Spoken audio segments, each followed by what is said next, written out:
Vamos ver. Quero saber se está todo mundo vendo dessa tela aqui, onde tem um quadrilátero. Sim. Estão, né?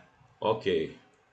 Nós temos um quadrilátero inscritível aí, cujas medidas dos lados vocês depois me informam, tá?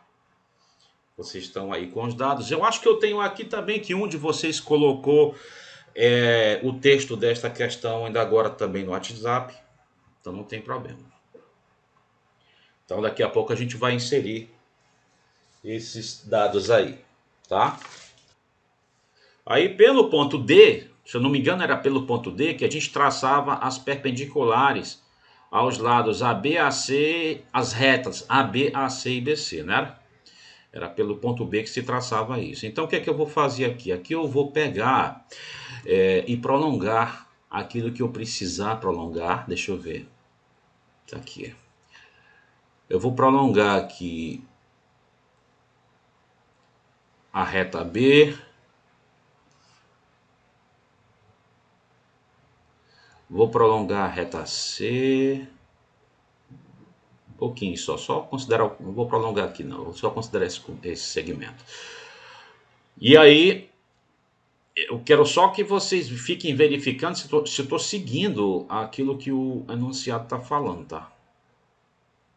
Eu vou pelo ponto D, baixar as perpendiculares aos lados AB, AC, aqui mais ou menos, e BC, mais ou menos isso, são as perpendiculares. E esses pontos, aí eu acho que eu preciso olhar no WhatsApp agora para verificar se eu estou indo corretamente de acordo com o enunciado. Deixa eu ver aqui. X, Y e Z são os pés das perpendiculares a partir de D até as retas AB, AC e BC. X, Y e Z são os pés das perpendiculares, respectivamente, as retas AB, AC e BC. É isso aí. Bom, a primeira coisa que ocorre é o seguinte: primeiro, eu botei um círculo aí claro, porque esse quadrilátero é inscritível, por hipótese. Outra coisa, pessoal, é que o ponto D, evidentemente, ele está no círculo circunscrito ao triângulo ABC. Claro, porque ABCD era o quadrilátero inscrito neste círculo.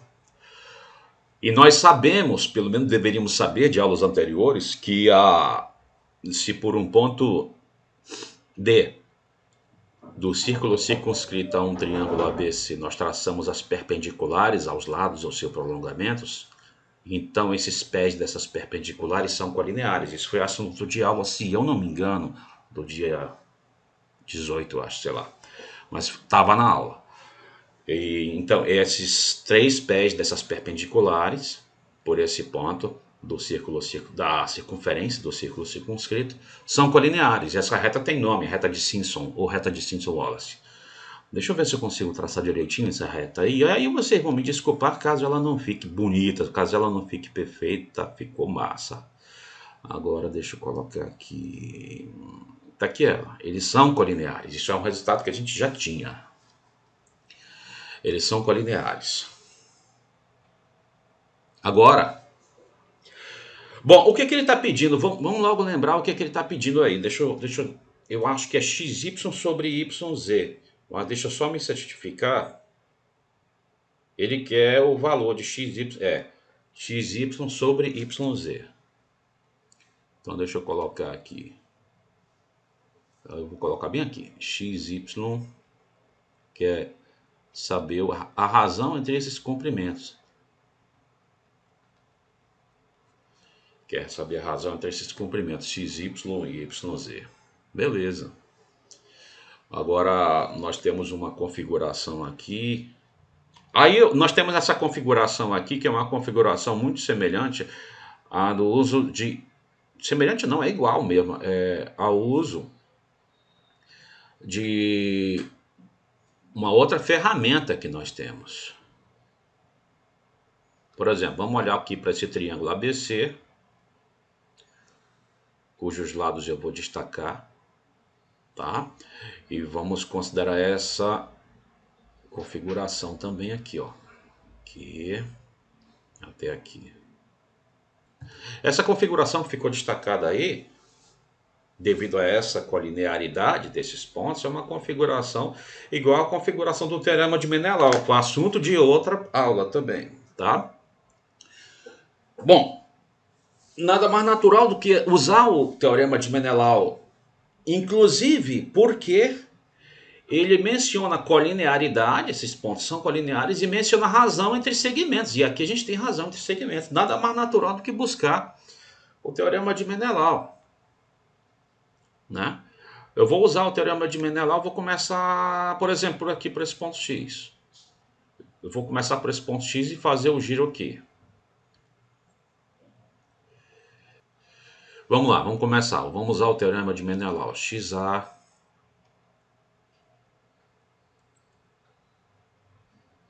sobre AB. Aí depois da gente ver quais são esses comprimentos aí, tá? Eu só quero fazer a armação do teorema de Menelau aqui, para a gente identificar o que a gente está fazendo. Este sobre este, igual a BC sobre BZ, né? BC sobre BZ. Professor, eu ainda não sei usar o teorema de Menelau. O pessoal precisa treinar muito para se acostumar a usar o teorema de Menelau. Sem treino não tem mesmo como conseguir, tá? O problema aqui ficou um pouco até mais sério, porque nem sequer se cogitou a existência desse teorema, o que significa fortemente que nem sequer olhou-se para a aula. Eu não estou falando de todo mundo, evidentemente, estou falando de uma grande parcela, uma infelizmente grande parcela. Então, um problema é não saber usar ainda o teorema de Menelau, que é aceitável, porque indica apenas falta de treino. Outro problema é não conhecer nem a existência desse teorema, o que é algo mais grave, o que significa que nem sequer a aula foi vista. Bom, vamos lá. XA sobre AB vezes BC sobre CZ vezes ZY sobre YX. Né? ZY ou YZ é a mesma coisa, né? ZY sobre, ou YZ é a mesma coisa. Vamos ajeitar aqui esse negócio. Vamos chamar isso de YZ. YX ou XY é tudo a mesma coisa, né? Agora, veja, é só para ficar igual a isso aqui, né? Era YX, eu chamei de XY, que evidentemente dá no mesmo. Era ZY, eu chamei de YZ, que evidentemente dá no mesmo. Eu quero esse quociente. Repara que se eu passar isso aqui para o outro lado, dá exatamente o que eu quero. Então deixa eu colocar isso aqui, vale a pena. XA sobre AB vezes BC sobre CZ. Eu estou fazendo mais lentamente do que o de costume, porque eu estou com muita dificuldade com essa caneta. Ela está me apresentando problema aqui. Aqui fica XY sobre YZ, né? É esse o quociente que está sendo pedido, né? Então basta que nós vejamos quem é que está aqui. Aí, pessoal, eu vou precisar de uma pequena ajuda de você, só uma confirmação. Porque agora a gente vai precisar, por exemplo, a gente vai precisar do AB, o AB, quem era? O AB eu acho que era 3, é isso ou não? Alguém me confirma aí, por Sim, favor? professor. Sim, professor. Era 3, não era? Tá bom, vamos colocar aqui 3. Aí o BC, a gente vai precisar do BC. Quem era o BC? 5. Aí ele deu também outras coisas que não estão aqui. Vale a pena a gente colocar. Eu acho que ele deu o CD. Quem era o CD? Era 6. Era 6. E o DA? 10. Obrigado. Agora vamos fazer o seguinte. Aqui tem o XA. Eu vou dar um nome para esse comprimento XA. Vou chamar de Mzinho. Aqui, Mzinho. Pronto, esse XA eu vou chamar de Mzinho. XA sobre AB, B CZ, o CZ está aqui, o BC era 5, o AB era 3, agora aqui tem um CZ. Eu não dei nome para esse comprimento, eu vou chamar de N, por exemplo, tá? Vou chamar de N. Eu vou tentar, continuando, eu vou substituir os dados agora. Quem é o XA? O XA é o Mzinho. O AB era 3. O BC, cadê o BC? Tá aqui, era 5. E o CZ era o Nzinho. É claro que a gente se chateia porque já apareceram outras duas incógnitas, né? Mas agora uma pequena trigonometria resolve tudo. Bom, falta pouco agora para a gente saber quem é esse quociente. Agora vamos olhar para um triângulo retângulo especial que tem aqui. Olha só. Vamos olhar para o triângulo retângulo ADX. Esse triângulo aqui que tem um ângulo reto em X e tem hipotenusa AD. A hipotenusa mede 10 nesse caso, né? Mede 10. Eu vou chamar de alfa esse pequeno ângulo aqui.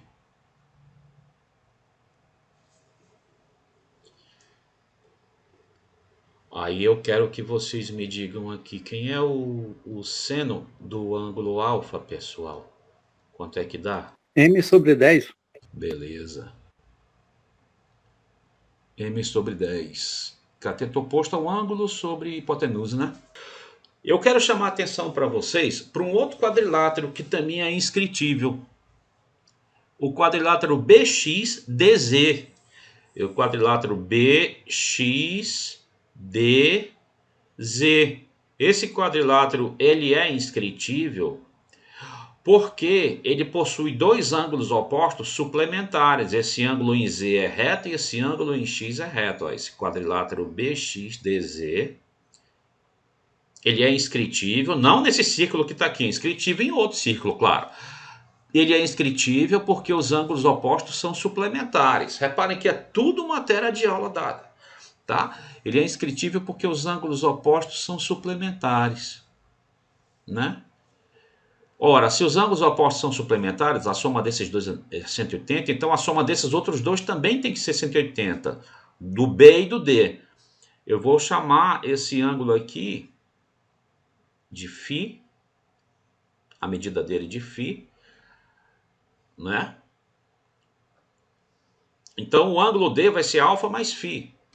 O ângulo D vai ser alfa mais φ. O que é que eu tenho então?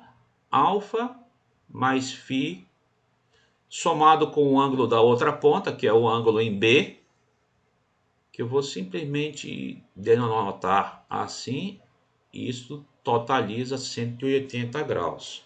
Por quê? Eu repito, porque esse quadrilátero BXDZ é inscritível. Então, os ângulos opostos são suplementares, quer dizer, esse ângulo somado com esse aqui tem que ser 180 graus, né? Tá bom. Agora vamos reparar no quadrilátero mais fácil de todos que está aqui, que era o quadrilátero original, gente. Olha o quadrilátero original, quadrilátero ABCD. Tá aqui o quadrilátero original, ó. ABCD. Evidentemente ele é inscritível. O enunciado do problema já nos fala, né? Ele é inscritível. Tá aqui escrito num círculo, inclusive. Ora, se esse quadrilátero ABCD é inscritível, então os ângulos opostos são suplementares. Por exemplo, esse ângulo em C somado com esse ângulo em A tem que ser 180. Esse ângulo em B somado com esse ângulo em D tem que ser 180 também, né? Tudo bem. Então vamos lá. Eu vou chamar esse ângulozinho aqui de beta. O que eu estou querendo dizer com respeito a esse quadrilátero ABCD? Estou querendo dizer que os ângulos opostos são suplementares. Claro que devem ser suplementares porque ele é inscritível. Então, se eu somar esse ângulo aqui, beta mais φ, que é esse ângulo em D,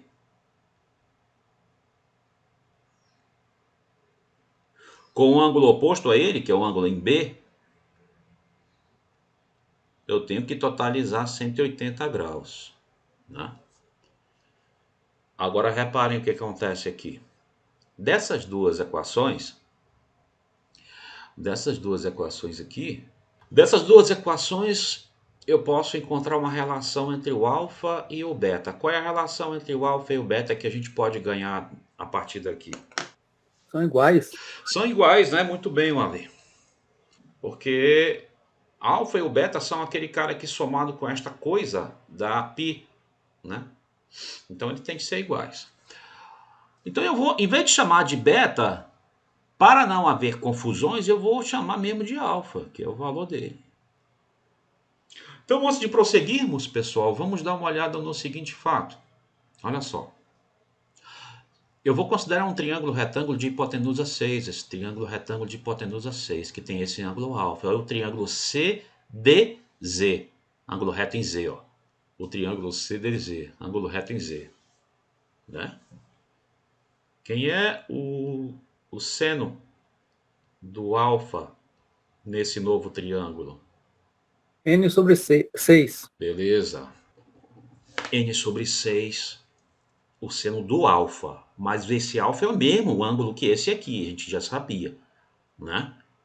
Então, este valor aqui que eu estou frisando agora, e esse valor que eu estou frisando aqui, ambos são o seno do mesmo ângulo. Então é claro que eles são iguais, né, gente? Então é claro que eles são iguais, né? O seno de alfa é m sobre 10. E o seno do mesmo ângulo alfa é n sobre 6. Então é claro que essas duas coisas são iguais, são o seno do mesmo ângulo. Então deixa eu colocar isso aqui embaixo. Ó, m sobre 10, que é o seno do alfa aqui em cima, ó, também é igual a n sobre 6. Por quê? Eu repito, porque ambos são o seno de alfa, né? Tá? Agora, isso aqui é uma igualdade entre duas razões, que na verdade é uma proporção, o produto dos meios é produto dos extremos, ou em vez de fazer isso eu posso também ajeitar, por exemplo, fazer isso aqui, vocês vão de concordar comigo que se vale o que está na esquerda, então vale o que está aqui na direita também. Vocês concordam? Que eu posso concluir isso aqui a partir do que tem aqui à esquerda? Agora repara o que nós tínhamos aqui, vamos olhar aqui para a esquerda, para esse pedaço aqui. Nós tínhamos que o nosso quociente xy sobre yz igual a m vezes 5 sobre 3 vezes n.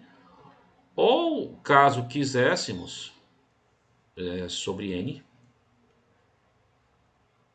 5 terços. Agora olha lá, quem é o m sobre n? M sobre n é 10 sextos, então isso aqui fica 10 sextos vezes 5 terços, o quociente do qual nós estamos precisando. Eu acho que dá para simplificar, gente. Isso aqui é 5 terços, então fica 5 terços vezes 5 terços. Resultado, o quociente pedido é 25 sobre 9. E aí o problema está resolvido. Era fácil? Não, não era fácil, tá? Mas era perfeitamente acessível, desde que, evidentemente, se tivesse treinado um pouco antes e, principalmente, visto as aulas. Elas são imprescindíveis, tá bom? Não era fácil, mas é um ótimo problema para treinar. Eu vou fazer outros problemas aqui e vou treinar junto com vocês também. Vamos imaginar que você tenha um ângulo alfa, vou colocar aqui um ângulo alfa, enxergando um mesmo segmento AB. Claro, por este ponto e por esse. Por este ponto P e por este ponto Q. Com isso, pessoal, nós dizemos assim, nós dizemos que os pontos P e Q enxergam o segmento AB segundo o mesmo ângulo alfa, tá? Quando nós temos essa disposição, eu afirmo que esses 4 pontos estarão numa mesma circunferência. Ou seja, que esse quadrilátero PABQ é um quadrilátero inscritível.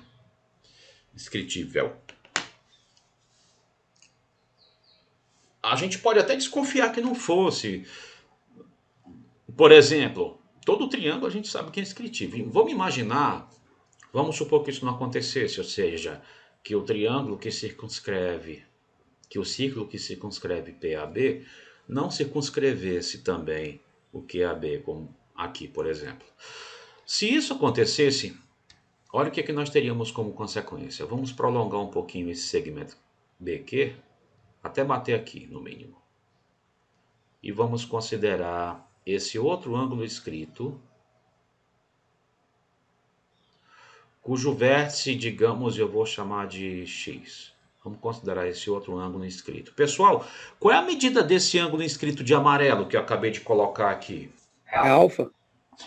Exatamente, parabéns. É alfa. Por quê? Porque é um ângulo inscrito correspondente ao mesmo arco, ao qual corresponde esse outro ângulo inscrito de medida alfa. Portanto, isso aqui mede alfa também, né? Beleza. Agora vejam, essa configuração ela nos traz uma informação gráfica que contraria um teorema que nós vimos, um teorema bem anterior que nós vimos. Vamos ver se vocês conseguem me apontar que informação gráfica é essa que contraria um teorema.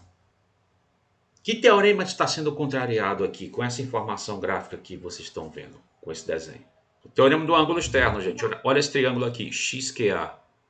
Ele tem um ângulo externo que é igual a um dos internos não adjacentes. Isso é falso.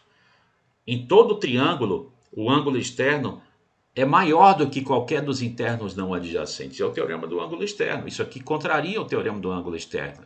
Nós teríamos um triângulo XQA com um ângulo externo que seria igual a um dos internos não adjacentes. Isso é falso. Isso aí foi um dos primeiros teoremas que a gente viu. Uma das primeiras aulas. Então essa configuração é impossível. Mas essa configuração foi consequência de uma suposição nossa. Que suposição?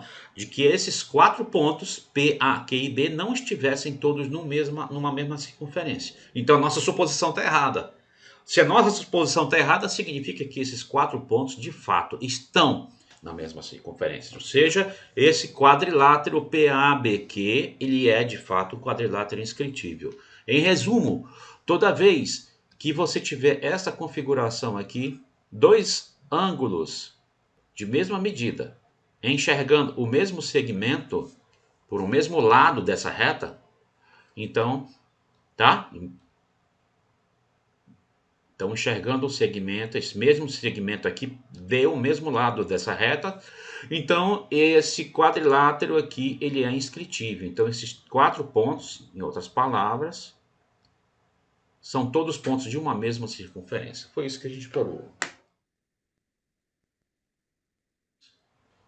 Vamos continuar aqui. O que eu vou querer fazer agora, gente? Eu vou querer resolver, como eu falei para vocês, alguns problemas do Gelson Iese, de preferência pegando os últimos de cada lista, de cada capítulo dele. Por exemplo, o que eu gostaria de fazer agora é o problema 412. Eu acho, nessa edição que eu tenho em mãos, ele é da página 176, 176. É claro que nem todo mundo aqui tem a mesma edição desse livro, né? O próprio problema 412 pode ser um problema diferente, dependendo da edição. Nessa edição que eu tenho, é o problema 412, da página 176, que é o que eu gostaria de fazer aqui. Eu vou ler integralmente o enunciado desse problema, mas eu vou explaná-lo aqui. Enquanto eu ler enquanto eu estiver lendo o enunciado desse problema, é muito importante que você tente, numa folha de papel, fazer um desenho, só um esquema, não precisa ser um desenho bem feito, não, só um esquemazinho daquilo que está sendo ouvido. A interpretação do texto matemático é algo extremamente importante, faz parte da resolução do problema, tá? Diz assim, seja ABC um triângulo acutângulo, e H1, H2 e H3 os pés das alturas. Tá?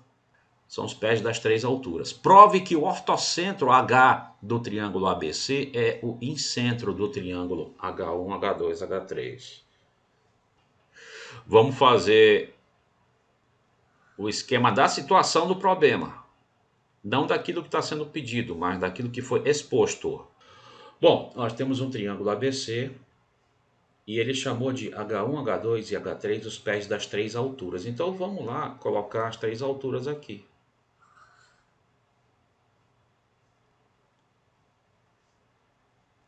Uma altura aqui.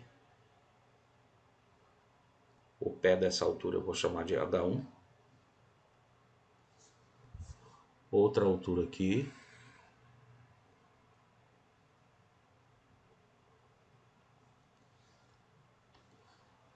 O pé dessa outra altura eu vou chamar de H2. E outra altura aqui.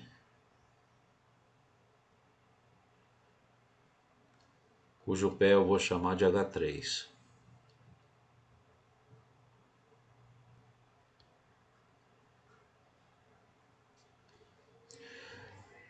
Essas três alturas, elas de fato se encontram num único ponto. Eu apenas informei isso para vocês, eu não provei isso. A gente vai provar depois. Esse ponto H, chamado de ortocentro. Esse é o ponto de encontro das três alturas, tá? Em qualquer triângulo isso acontece, tá, gente? As três alturas de qualquer triângulo se encontram num único ponto, chamado de ortocentro. Tá? Isso aí tem várias provas diferentes desse fato. Depois eu provo isso para vocês. O problema, felizmente, apenas informou isso. Ele não pediu para a gente provar. Então isso aqui já é um fato que a gente pode usar. Esse é o ortocentro. Esse aqui, esse H, é o ortocentro desse triângulo ABC. Agora, H1, H2 e H3 formam, evidentemente, um outro triângulo, né? Formam um outro triângulo. Tá aqui o cara. Alguém sabe o nome desse outro triângulo que está aqui? Triângulo órtico. É o triângulo órtico, né? O enunciado do problema aí, talvez ele não diga, mas esse aqui é o triângulo órtico. Tá? Triângulo órtico, portanto, é um triângulo formado pelos pés das três alturas de um certo triângulo original aí. Esse aqui, H1, H2, H3, é o triângulo órtico do triângulo ABC. O que ele quer que a gente prove? Ele quer que a gente prove o seguinte: o ortocentro do triângulo ABC, ele quer que a gente prove que isso é o incentro do triângulo órtico. Incentro H1, H2, H3. H1, H2, H3 é o triângulo órtico. É isso que ele quer. Em amarelo é o que ele quer que a gente prove. Bom, primeiro a gente precisa saber o que é incentro, né? O incentro de qualquer triângulo, embora eu já tenha falado, não custa nada falar de novo. O incentro de um triângulo é o ponto de encontro de suas três bissetrizes internas, tá? Um pequeno desenhozinho que eu vou logo apagar aqui, que é o seguinte, ó, você pega um triângulo qualquer, aí você traça a bissetriz desse ângulo, traça a bissetriz desse outro, e a bissetriz do terceiro fatalmente vai encontrar com as outras duas bissetrizes. Num ponto que a gente denota por I, e é um ponto chamado de incentro, que tem uma propriedade de equidistar dos três lados. Isso vai ser aula de... Essa propriedade vai ser provada amanhã, tá? Na aula de amanhã. Então o incentro é o ponto de encontro das três bissetrizes internas. Bissetriz interna, como toda bissetriz, é uma reta que divide um ângulo em dois ângulos congruentes. Então esse ângulo é congruente a esse, esse ângulo aqui é congruente a esse, e o mesmo ocorre ali em cima, tá? Então é isso. Agora, em matemática, é algo muito útil a gente não correr desesperadamente atrás da solução, a gente olhar o enunciado, podemos nos dar ao luxo de esquecer no momento aquilo que está sendo pedido.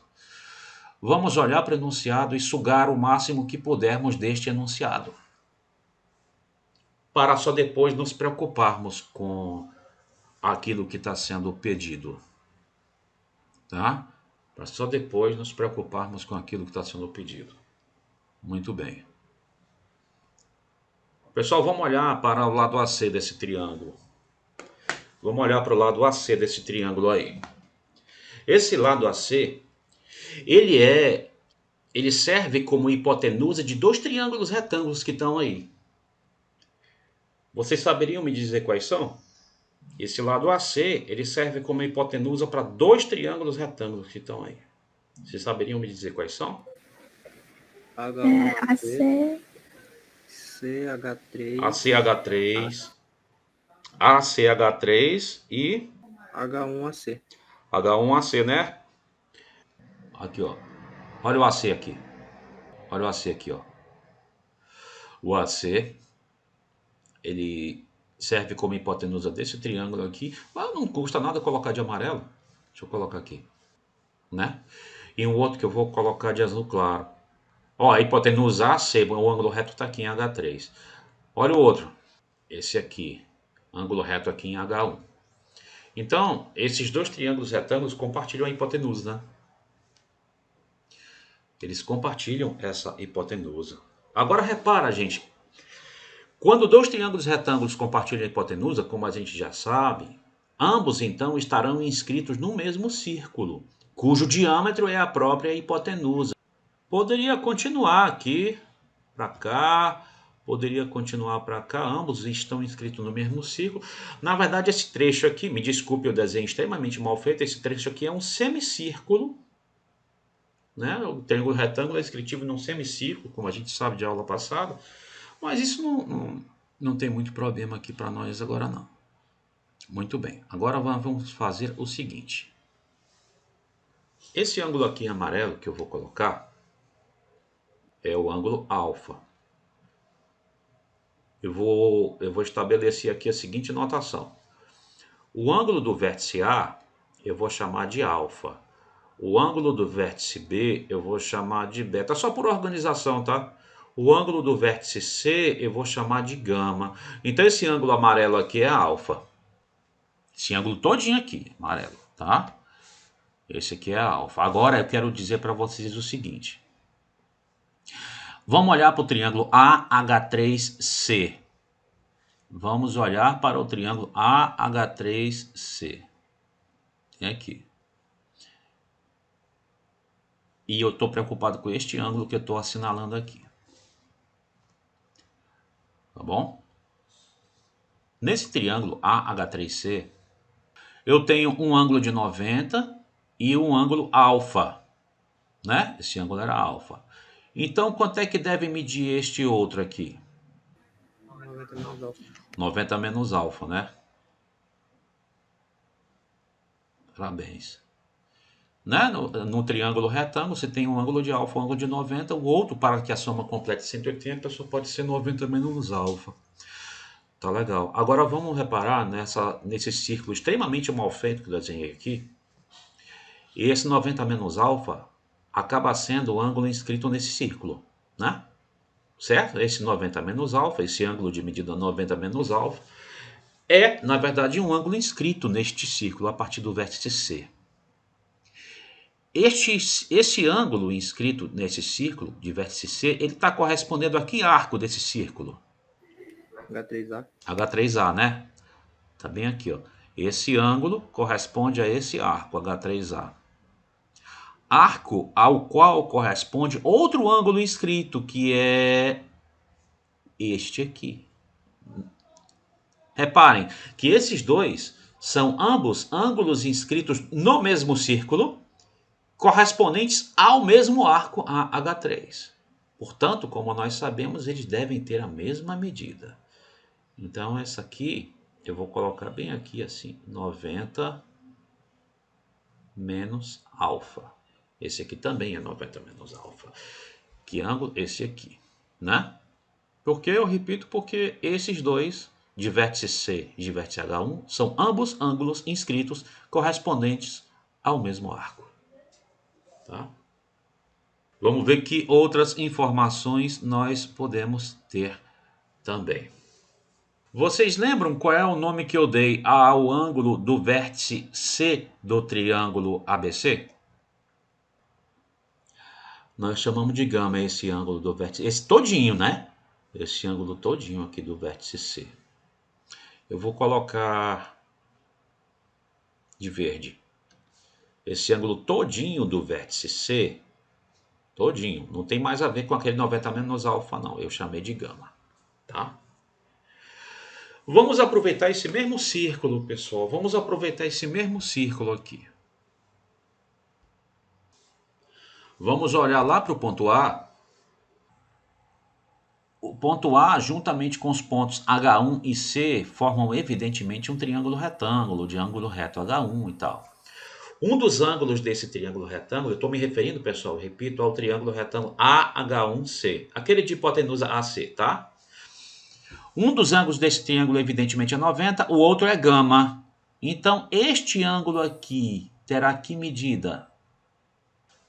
Qual será a medida desse ângulo? Reparem que o que nós estamos fazendo não é nenhum cálculo. Nós até agora não precisamos usar cálculo nenhum e nem vamos precisar. É só pura observação do desenho. Vamos lá. Olhar para esse triângulo AH1C, triângulo retângulo. Já tem um ângulo reto, tem outro ângulo gama. Que ângulo é esse? 90 menos gama. É 90 menos gama, né? Aí a gente vai colocar aqui, deixa eu ver, 90 menos gama. Esse é um ângulo inscrito nesse círculo, ó, inscrito a partir do vértice A, né? Aqui. Ele corresponde ao arco H1C ou CH1, tanto faz, né? Esse ângulo inscrito de vértice A de medida 90 menos gama é um ângulo correspondente a este arco CH1, né? Mas esse arco CH1 é um arco ao qual corresponde outro ângulo inscrito no mesmo círculo. Esse aqui. Reparem que esse outro ângulo que eu também estou pintando de verde é outro ângulo inscrito no mesmo círculo correspondente ao mesmo arco CH1 ou H1C. Portanto, ele tem a mesma medida que este. Então, esse aqui também é 90 menos gama. Esse aí também é 90 menos gama. Né?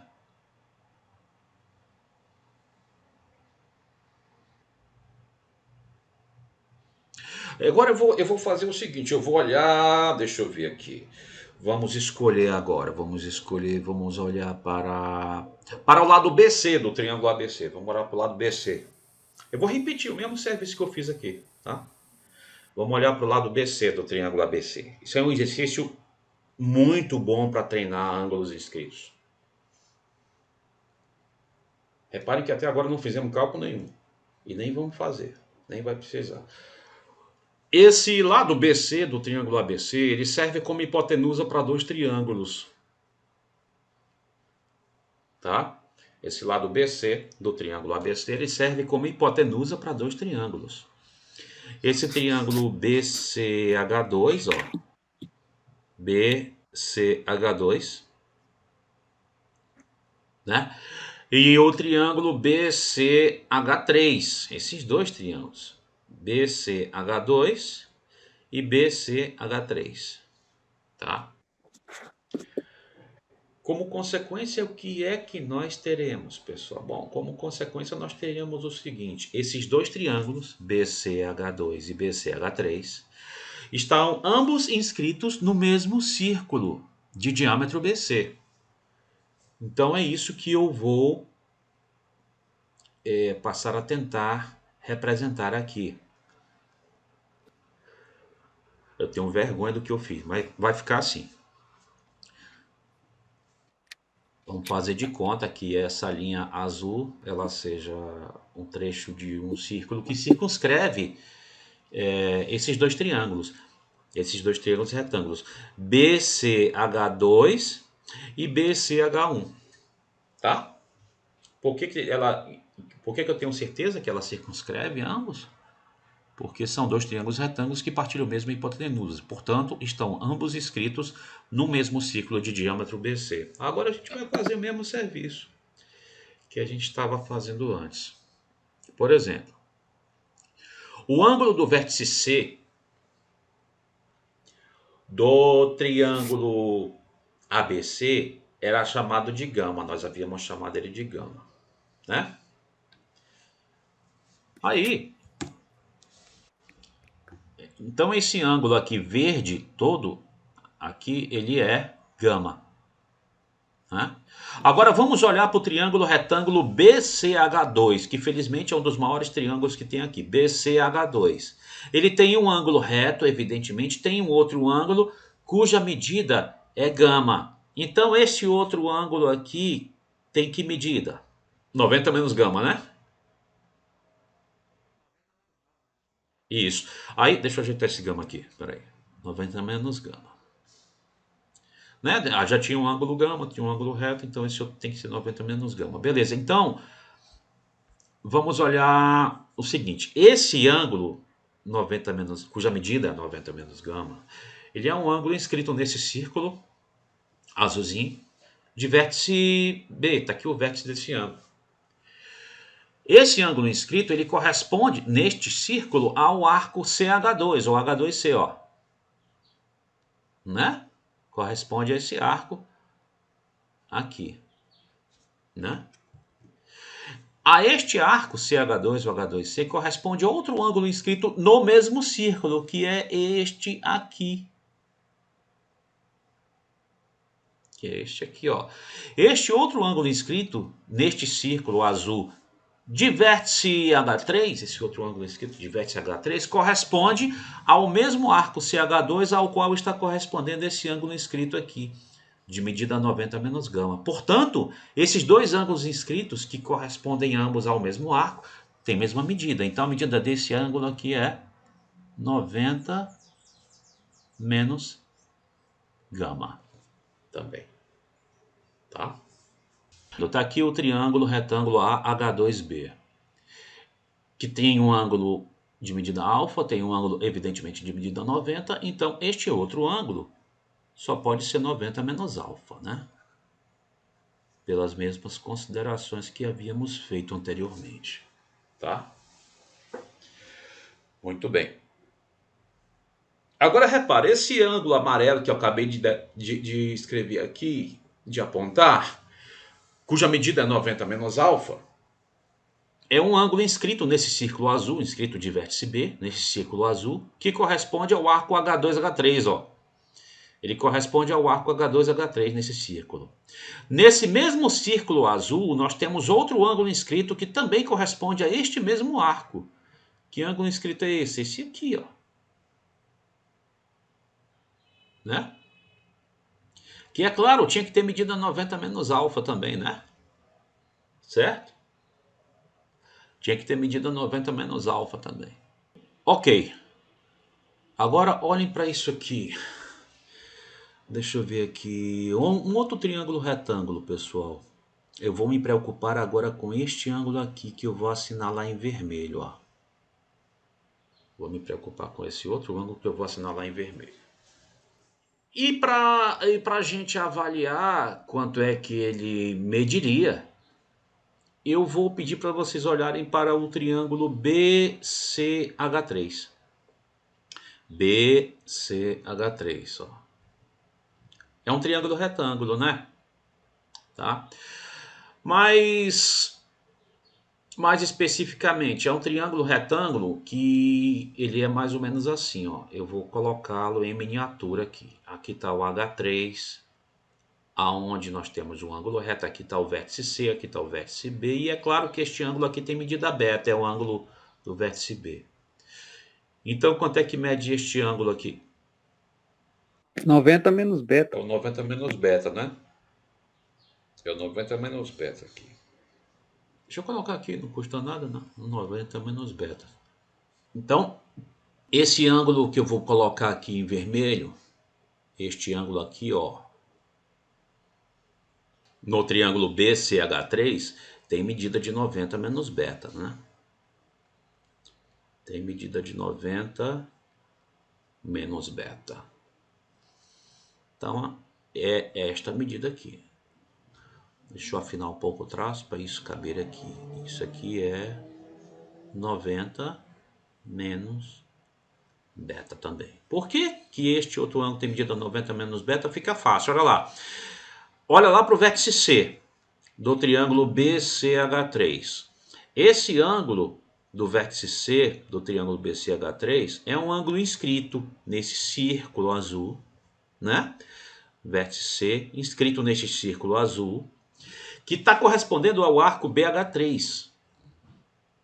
Está correspondendo ao arco BH3. Arco ao qual corresponde este outro ângulo de vértice H2, também inscrito neste círculo, neste mesmo círculo. Como estes dois ângulos de vértice H2 e de vértice C são ambos ângulos inscritos no mesmo círculo, que estão correspondendo ao mesmo arco BH3, eles têm a mesma medida. É por isso que essa medida aqui é a mesma que a dessa. Então essa medida aqui é 90 menos B também. Agora, falta só um detalhe. E eu vou fazer agora para vocês. Eu vou desenhar outro círculo, não custa nada, porque senão o problema fica incompleto. Eu vou fazer ele todinho para vocês agora. Vou terminar, só falta uma parte pequena. Então, olha só. Olha o lado AB desse triângulo ABC. Esse lado AB aqui todinho. Esse lado AB, ele é hipotenusa de dois triângulos. Retângulos, evidentemente. Esse lado AB ele é a hipotenusa de dois triângulos retângulos. Dois triângulos retângulos AH2B, ó, ângulo reto aqui, né? AH2B e AH1B, né? É a hipotenusa de dois triângulos retângulos AH2B, hipotenusa AB, e AH1B, hipotenusa AB.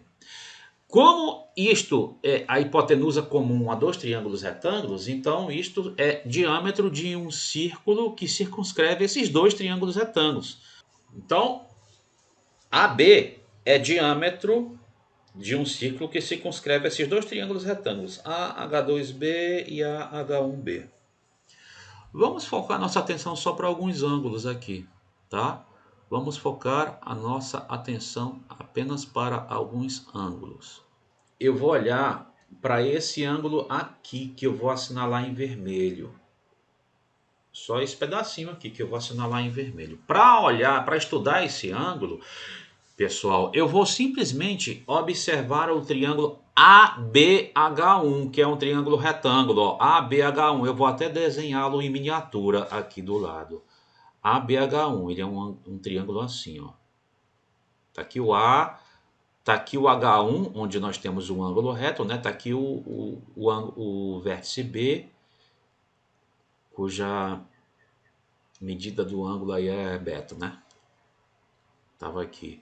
Então é claro que esse ângulo tem medida 90 menos beta, né? Esse ângulo em vermelho, nessa miniatura aqui, tem medida 90 menos beta. Essa medida aqui é 90 menos beta, né? Agora reparem, pessoal, olhem esse círculo azul de diâmetro AB e reparem que esse ângulo de vértice A, cuja medida é 90 menos beta, é um ângulo inscrito nesse círculo branco, né, azul, círculo branco, ó, né? É um ângulo inscrito nesse círculo branco aqui, né? É um ângulo inscrito de vértice A correspondendo ao arco BH1, ó. Ele corresponde ao arco BH1, tá aqui, ó, né? Ok?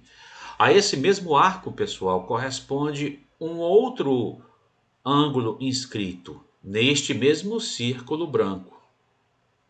A esse mesmo arco BH1 corresponde um outro ângulo inscrito nesse mesmo círculo branco. BH2H1, né? Exato, parabéns, Warley. BH2H1. Ó, BH2H1 é um triângulo, que não é um triângulo retângulo, mas é um triângulo que está inscrito neste círculo, no mesmo círculo branco. E este ângulo mencionado aqui, que eu estou assinalando agora, ele é o ângulo inscrito neste círculo branco, ó, que corresponde ao mesmo arco BH1, ao qual estava correspondendo esse ângulo de vértice A, de medida 90 menos beta. Como ambos são ângulos inscritos, um de vértice A e outro de vértice H2, no mesmo círculo branco, correspondentes ao mesmo arco BH1, então eles têm a mesma medida. Então a medida deste cara é a medida desse. Então essa medida aqui é 90 menos beta. Bem, 90 menos beta. Por último, a gente pode observar o seguinte, olha só. Olha o triângulo AH2B. O triângulo AH2B, cujos ângulos todos nós já temos registrados. AH2B, um dos ângulos é alfa, esse ângulo amarelo todinho, outro ângulo é 90 e o outro ângulo está aqui, 90 menos alfa. Esse é um ângulo inscrito nesse círculo branco também. Esse é um outro ângulo inscrito nesse círculo branco, correspondendo ao arco AH2, olha, está correspondendo ao arco AH2. Arco ao qual corresponde outro ângulo inscrito neste mesmo círculo, que é o ângulo de vértice H1, ó. A partir de H1 se enxerga este mesmo arco aqui, ó, né? Então, esses dois ângulos, este e este, são dois ângulos inscritos neste mesmo círculo branco, correspondentes ao mesmo arco. Portanto, eles têm a mesma medida. Como a medida deste cara era 90 menos alfa, a medida deste outro também é 90 menos alfa. Agora vamos olhar a configuração que nós temos. E vamos olhar só para esse triângulo H1, H2, H3 aqui. Esta reta que está, digamos, em pé, ela dividiu esse ângulo em dois ângulos congruentes, ó. Esse ângulo é congruente a esse. Ambos têm medida 90 menos alfa, né? Muito bem. Essa reta aqui, ela dividiu esse ângulo aqui em dois ângulos congruentes. Ambos têm medida 90 menos beta, né? E essa outra aqui dividiu esse ângulo também em dois ângulos congruentes. Ambos têm medida 90 menos gama. O que significa que essas três retas que eu mencionei ainda agora, que eram originalmente alturas do triângulo ABC, acabam sendo bissetrizes internas do triângulo H1, H2, H3. Ou seja, este ponto, que é o ortocentro do triângulo ABC, ele é também o incentro do triângulo órtico, do triângulo H1, H2, H3. Por quê? Porque ele é o ponto de encontro das retas que dividem cada um dos ângulos desse triângulo órtico ao meio. Ou seja, ele é o incentro desse triângulo órtico. E aí esse problema está aí resolvido, sem cálculo, né? Mas é um problema que evidentemente exige que a gente tenha visualização geométrica. A gente tem que treinar a visualização geométrica para perceber essas relações. Fico muito contente com o fato de ter percebido que alguns de vocês já estão tendo essa percepção, estão desenvolvendo essa habilidade, e isso é uma ajuda imensa que vocês têm para si mesmos na resolução de vários problemas. Tá? Treinem essa visualização, tentem fazer de novo, tentem resolver de novo essa questão. Tá? O ortocentro, esse ponto H, ele é o ortocentro do triângulo ABC, né? Mas ele é o incentro do triângulo órtico, quer dizer, ele não é necessariamente o incentro também do triângulo ABC, esse ponto H aqui. Se ele fosse o incentro do triângulo ABC, significaria que essas três alturas, elas também seriam bissetrizes desse ângulo aqui, desses ângulos, né? E não necessariamente isso acontece, tá? Ele é, ao mesmo tempo, o ortocentro do triângulo ABC Mas ele é incentro de quem? Do outro triângulo, do triângulo órtico, tá?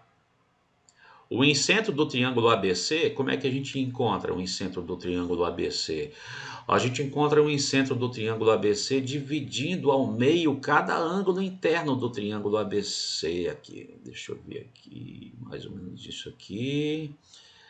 Aí dividindo ao meio o ângulo, tá aqui, eu dividi ao meio o ângulo A e vou dividir ao meio o ângulo em C. Tá mais ou menos aqui, ó, gente. Mais ou menos aqui seria o incentro do triângulo ABC. Reparem, diferente do outro ponto, né? Esse é o incentro do triângulo ABC. O ortocentro do triângulo ABC é esse. E esse ortocentro do triângulo ABC é o incentro deste outro triângulo. Aqui no caso, então, o que é que está acontecendo? O ortocentro de um triângulo é o incentro deste outro. Tá? Mas existem triângulos cujo ortocentro e o incentro dele mesmo coincidem. Por exemplo, o triângulo equilátero. No triângulo equilátero, o ortocentro e o centro coincidem, tá? Mas isso não acontece para todos os triângulos, tá bom? E isso pode ficar mais claro ainda num desenho que não precisa ser aqui em cima, né? Isso pode ficar mais claro ainda num desenho que eu posso fazer aqui separado. Por exemplo, deixa eu ver aqui. Vamos fazer um desenhozinho assim no triângulo aqui. Eu acho que isso aqui vai ser suficiente para a gente perceber o que eu estou falando. Um triângulo qualquer, não precisa ser um triângulo retângulo, embora pareça, tá? Não precisa ser um triângulo retângulo, tá, gente? Um triângulo ABC aqui. Vamos traçar as 3 alturas desse triângulo.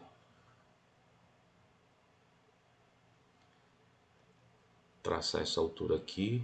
Se eu precisar, depois eu dou nomes para os pontos, tá, gente? Essa outra altura aqui. Esse ângulo aqui também é um ângulo reto, eu não vou assinalar. E essa outra altura aqui. Nós sabemos que as 3 alturas concorrem num único ponto, né? Então, esse pontinho aqui branco é o ortocentro desse triângulo ABC, né? Tá? Não vou nem desenhar o triângulo órtico, né? Que tem esses 3 vértices aqui. Nem vou desenhar o triângulo órtico aqui. Eu estou mais interessado em outra coisa. Estou interessado aqui no incentro do próprio triângulo ABC. Olha só. Como é que a gente obtém o incentro? A gente traça as 3 bissetrizes internas. E eu vou dividir o ângulo A ao meio. Mais ou menos isso. Vou dividir, digamos, o ângulo C ao meio. Aqui. É claro que a outra bissetriz interna ela vai passar por aqui também. Uma informação que a gente... Esse vai ser o incentro de quem? Do triângulo ABC. Olha só a discrepância entre os dois. Nesse caso ela fica evidente, né? O incentro e o ortocentro. Tem uma distância aí entre eles. Então o incentro e o ortocentro não coincidem sempre, tá? E nem coincidiam no caso anterior. Esse azulzinho aqui, ele é o incentro do triângulo grandão. E este ponto aqui, H, é o ortocentro do triângulo grandão. Tá? Agora, este mesmo ponto H, que é o ortocentro do triângulo grandão, é também o incentro deste outro triângulo, do triângulo órtico. Tá? Reparem, o incentro do triângulo órtico e o incentro do triângulo ABC são diferentes aqui, ó, né? Tá? É isso. Tá bom? Muito bem. Aí o fato de que as 3 alturas se encontram num único ponto foi informado aqui, não era isso que vocês precisavam provar, mas a gente prova. Você já tem condição de provar sozinhos isso aí, usando, por exemplo, o teorema de Serra, mas depois eu provo para vocês. Isso aqui é tranquilo. Vamos provar. Vamos fazer o seguinte. Só quero ouvir a opinião de vocês. Vocês preferem que eu prove que as 3 alturas se encontram num único ponto agora ou que eu resolva o próximo problema do Gelsonese agora? O que é que vocês supõem? O que é que vocês preferem que eu faça? Melhor terminar esse daí mesmo. Vamos fazer. Esse aqui está terminado, mas eu acho que eu entendi o que tu quis falar. para a gente tentar provar que as três alturas se encontram no único ponto. Vamos provar. É isso aí. Beleza, vamos lá. Vamos fazer o seguinte. Eu vou pegar um triângulo ABC, cujos ângulos eu vou batizar daquela mesma forma que eu fiz ainda agora, para evitar confusões. Ó. B tem medida beta, C tem medida gama. Tá bom? Aí eu vou traçar as três alturas. Vou traçar essa altura aqui, a partir do vértice A, que vai chegar lá no lado oposto, evidentemente fazendo um ângulo reto, né? Vou chamar de H1 esse ponto. Vou traçar a altura a partir do vértice B, que vai chegar lá no lado oposto, também fazendo um ângulo reto. Digamos que o pé dessa altura tenha o nome de H2, tá? E vou traçar a altura relativa ao vértice C, que vai bater, evidentemente, o lado oposto, fazendo um ângulo reto também, num ponto que eu vou chamar de H3. Por que foi que não prolonguei elas, gente, aqui? Porque eu ainda não tenho, estou fazendo de conta que não sei se elas se encontram de fato num único ponto. Então eu não, digamos, não tenho certeza do que acontece aqui nessa região. Aí eu não ponho, tá? Muito bem, agora vamos olhar para o triângulo, retângulo AH1C, tá?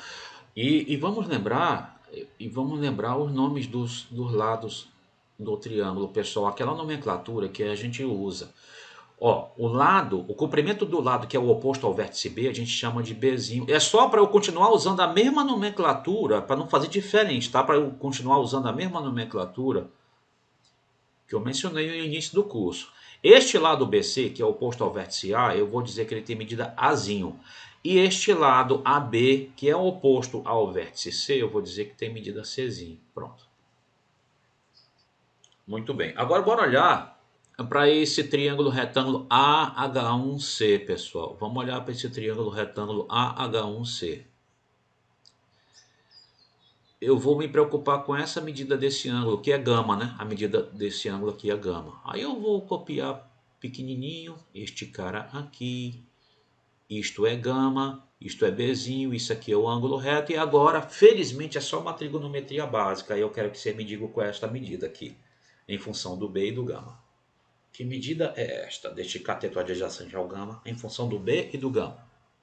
Isso aqui vai ser B vezes o cosseno de gama. Tá? Aí façam todos uma revisão da trigonometria básica, porque o nome mesmo está falando a necessidade fundamental de se fazer essa revisão, né? Bom, vamos lá. B cosseno de gama. Isso aqui é B cosseno de gama. Aí eu vou colocar aqui, isso aqui é Bzinho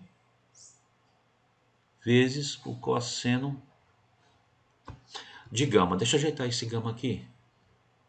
Quem é Bzinho cosseno de gama? Só esse pedaço aqui de comprimento CH1, tá? Esse comprimento CH1 é Bzinho cosseno de gama, tá? Aí eu vou fazer a mesma coisa aqui nesse triângulo, gente. Ó, esse triângulo retângulo aqui, BH2C. Tá bom? Eu vou colocá-lo bem aqui, mas depois eu vou apagar esse triângulo. Esse tem um ângulo gama. Tá? Tá aqui, ó. Aqui é B, aqui é H2 e aqui é C. Eu quero saber quem seria este comprimento CH2 aqui. Se é a hipotenusa vezes o cosseno do ângulo, né? Tá?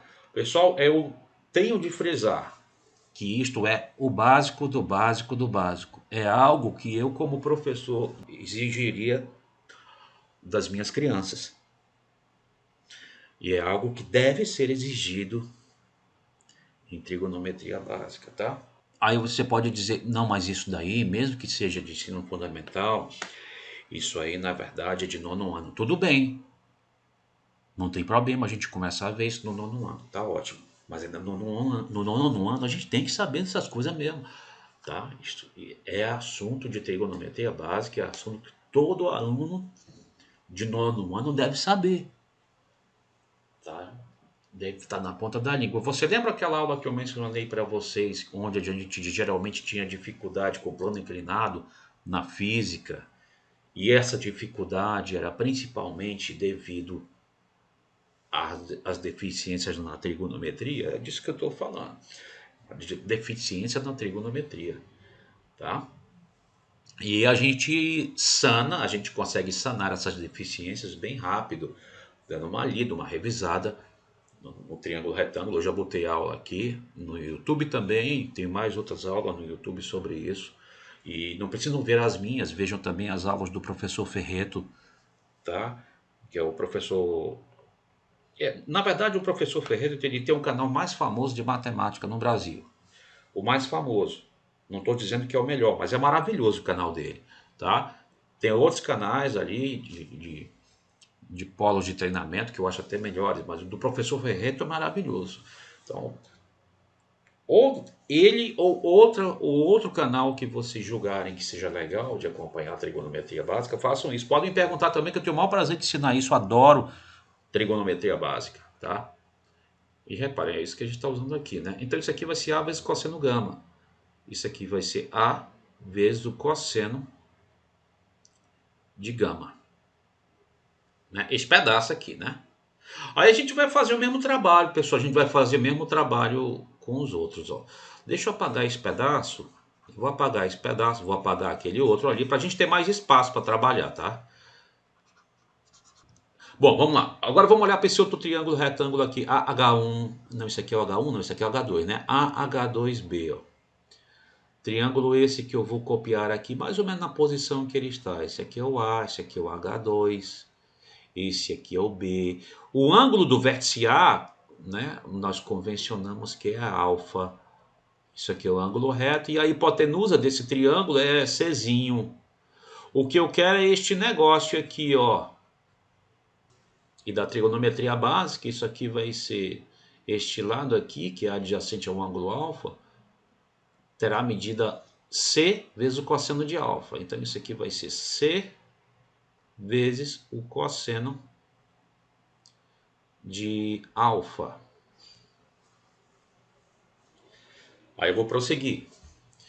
Eu vou prosseguir agora olhando, digamos, para este triângulo retângulo AH3C.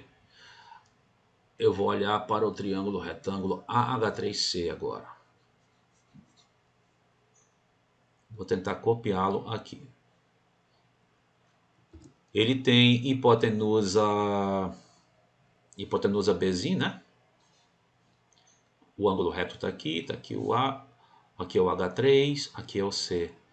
Esse ângulo aqui, ele é alfa, e eu estou me preocupando com este pedaço, que como vocês devem perceber, ele vai ser B vezes o cosseno de alfa.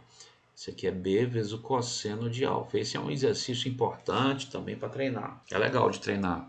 A sugestão do colega de que eu fizesse logo isso foi uma boa sugestão, porque permite esse treinamento aí pra gente. Então vamos lá, vamos prosseguir. Vamos olhar para esse outro triângulo retângulo aqui, BCH3, que vai ser arrematado bem rápido. Esse ângulo aqui, a gente sabe que é beta, né? É a medida deste ângulo aqui, tá? Essa hipotenusa desse triângulo é o Azinho, né? Tá aqui o cara. Eu quero saber quem é isso, esse daqui, ó.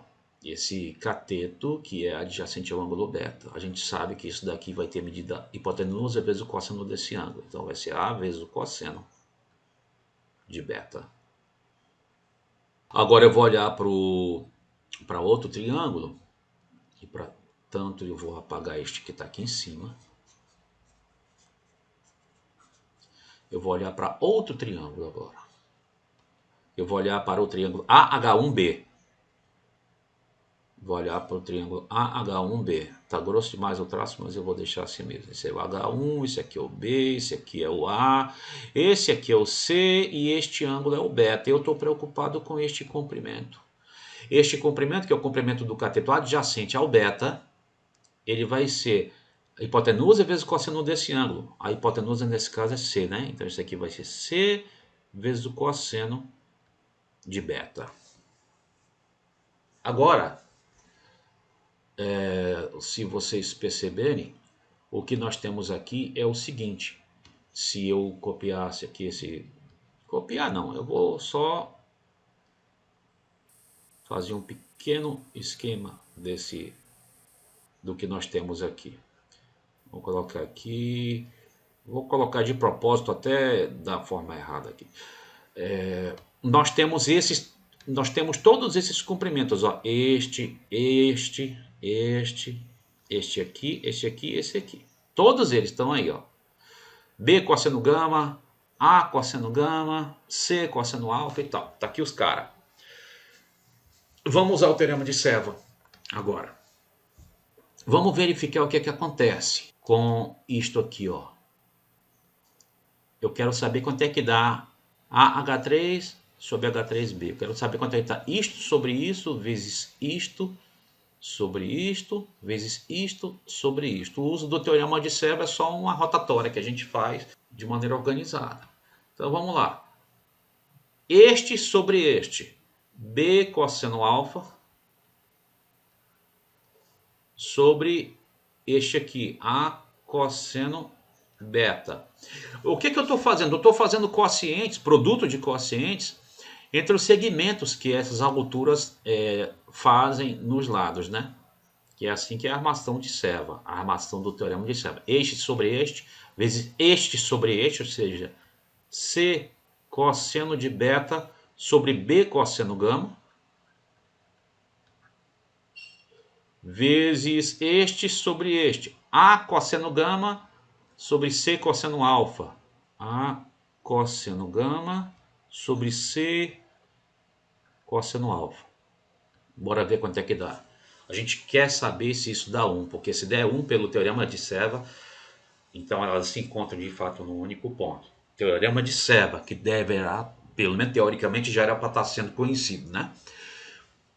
Não vamos escrever que é 1. Nós não podemos impunemente fazer a afirmação que nós queremos provar antes de prová-la, né? Isso é uma coisa de lógica. Isso é um erro muito comum nos cursos de matemática. Então a gente não sabe quanto é que dá. Mas a gente agora vai fazer o trabalho mais prazeroso aqui, que é o seguinte. Cosseno gama com cosseno gama. Tá? Cosseno alfa com cosseno alfa. Cosseno beta com cosseno beta. B com B, A com A,